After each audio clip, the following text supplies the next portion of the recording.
Happy Friday again, guys. This is 2 in 1 day. I was so fired up. I was very appreciative of a video I saw this morning by an officer, Dominic Izzo, I think his name was. And kudos to him for being an officer behind the wheel, just like I am. Not the officer part, but being behind the wheel. And talking about things that, that matter to him, the way he sees things. And a lot of what I think that he says is absolutely accurate. And I wanted to be able to build on that a little bit and offer a little bit more of it. Perhaps an alternate perspective. There's certain things that we don't really disagree on, like the complete destruction of the family and our moral society and all of that, and the consequences of that for law enforcement and its people as we repeat history and become enslaved. But I wanted to be able to share a couple of thoughts that I had that might that maybe he'll see and that he can respond to, and maybe others can as well.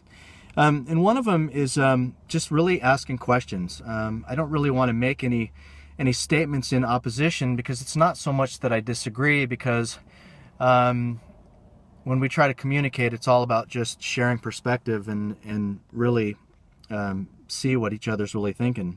And the question I think that a lot of you guys are talking about is, how can a government entity that was created to protect our rights, that has a history of destroying the people's rights, not that that's enough of an irony to begin with, but how can they say that they protect our rights when they actually enforce laws that continually restrict them?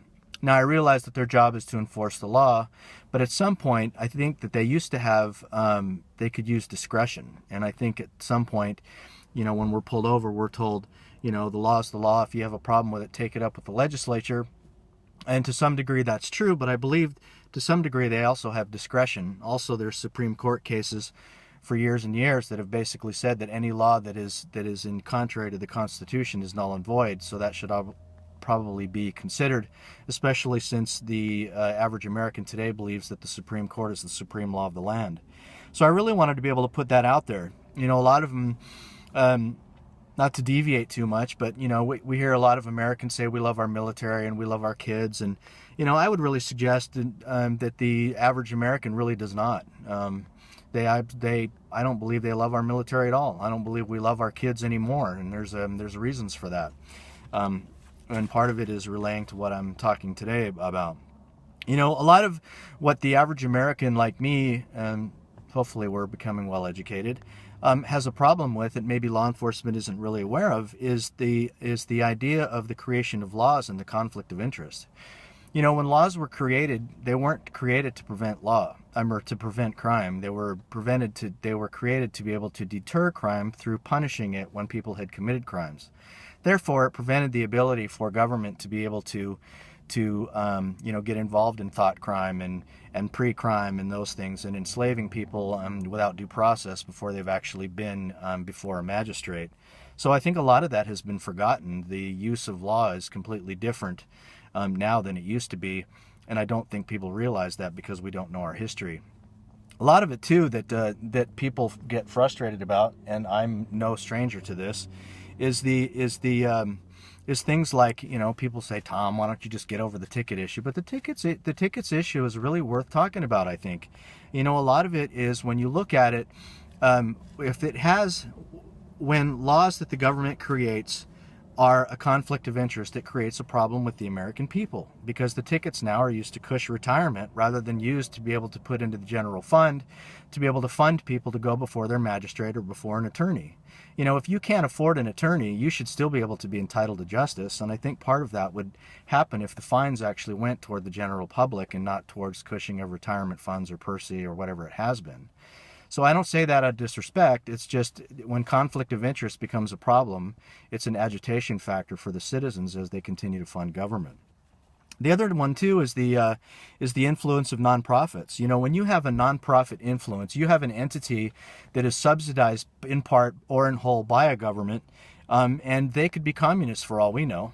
They could be subversives by any stretch, like maybe the Southern Poverty Law Center that likes to demonize, citizens that love liberty and morality and the Constitution and the Bible and those things.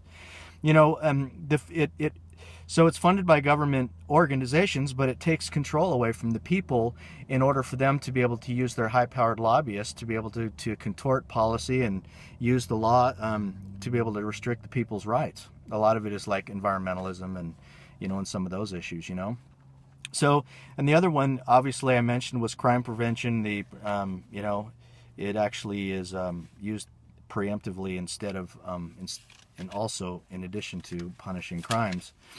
The one is that the common understanding today by average police officers is that they protect and serve. And my question is really, protect who? In reality, they are funded by the taxpayer, but they are to protect the interest of the state, as I believe our state constitution defines as officers of the court.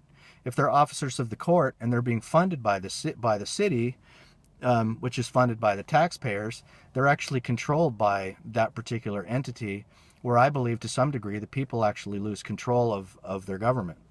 In our own ignorance, we vote people into city councils that write laws that law enforcement feels like they have to obey, which creates enough problems in its own. A lot of the problems, too, that the average citizen has is, the special rights. We've got special rights for certain people, people with disabilities, people with different alternate lifestyles that somehow we're supposed to accept. These actually control private business, and it contorts the whole point of law. When there are certain classifications of law. One is public law, one is private law. But when government creates law that actually controls the way a private business operates, it's called fascism. It's not part of a constitutional Republican form of government, in my view. And the other thing, too, is a lot of what people have forgotten about. Law enforcement there are jurisdictions. The original jurisdiction is, I believe, as Sir Robert Peel had defined when he created law enforcement, was the fact that they were supposed to be able to enforce ordinance for the city within city limits. So another agitation factor would be the fact that the local police actually have, I don't know what they call it, blanket jurisdiction, where they can go into the counties and they can go into other areas and work together and all of that, which could be seen as a form of maybe agitation or ganging up on citizens or increasing awareness, which I think was against Robert Peel, as he said that the most effective law enforcement officer or enforcement agency was one that really wasn't seen. Again, I'm not trying to disrespect, I'm just trying to ask questions here, We have, history that the average American doesn't know, is filled with incidences of government taking control of its people and enslaving people, leading to genocide after disarming the public. So doesn't it make sense that the people should be concerned about government and trying to be able to use every effective, peaceable means to be able to try to restore that government? And if that's true, that government has always taken the rights away from people, then doesn't it make perfect sense that it would begin to demonize people that actually want government to be able to hold government accountable to those few and defined powers? We don't want to repeat history again to where we end up in a totalitarian kind of a lifestyle in the name of security, in the name of freedom, or in the name of safety for our children. And so I might have to go into another video on this, but I think maybe I'll do a two-parter on this. But these are just some of the concerns that I think that we should be talking about. We don't need to disrespect each other. We don't need to flip each other off. We don't need to be, disrespectful about that. But I think it definitely warrants some conversation. And so basically those were a couple of thoughts I had on the way home today. I wanted to share them with you guys and see what you think. We were told by our founders that those that don't know, the mistakes of history are doomed to repeat them. And history has always been full of government using a variety of tactics to control its people.